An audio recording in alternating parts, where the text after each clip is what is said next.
They're born and raised in high country, upwards of 2,000 metres above sea level. Here, life is like one big, high-altitude training camp. Everywhere they seem to run and run. Along the red dirt roads fanning out from the central Kalenjin town of Eldoret. Through this one pocket of Kenya that's offered up the world's most successful middle and long distance runners.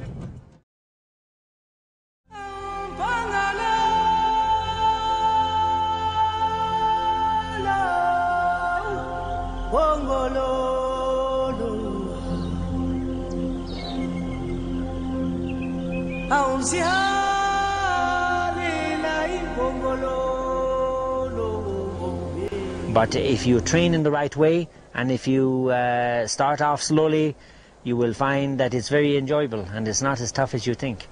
It was God that brought this man far from his native Ireland to Kenya in 1976. But it wasn't long before brother Colm O'Connell would make running his second religion. Like most people in the late 60s and early 70s, I had seen the Olympics on TV and I knew of Kipchoge Kaino. But as regards ever visualising I would become involved or be a coach, and it was the farthest thing from my mind.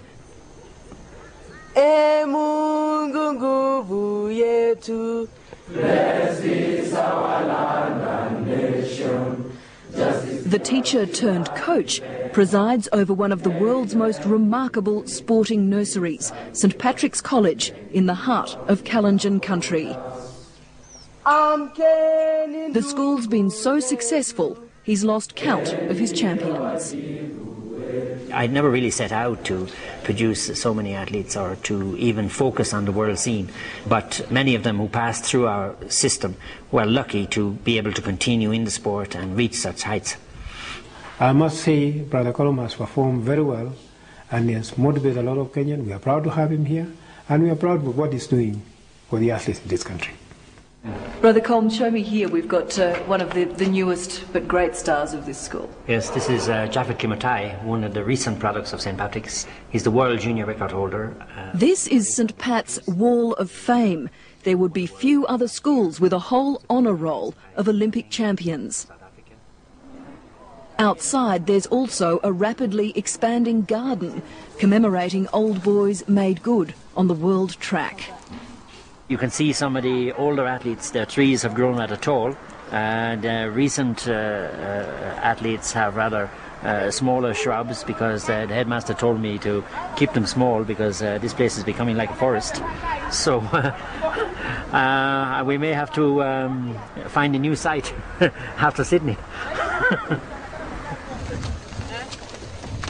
The record shows Kenya's men are an awesome force, but increasingly the road warriors are women.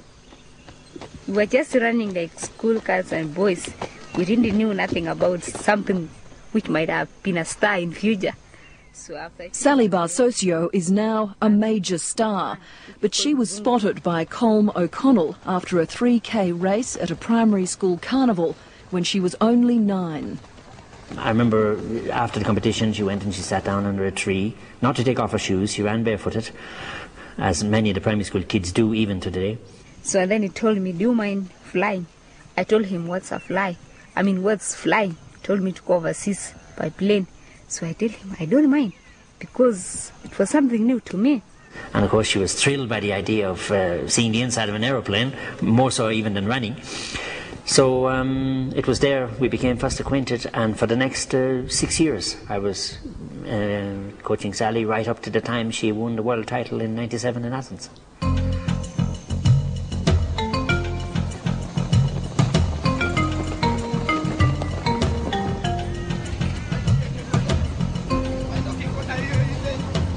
Sally Barsocio is just one of a wave of female front runners from Kenya. Where are you going to be in September this year? I think if all goes well, I have to be in Sydney.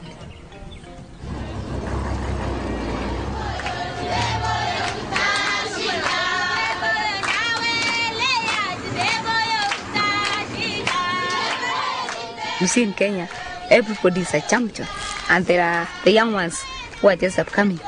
So, but we are going to try that. In God's will, we have to be in Sydney.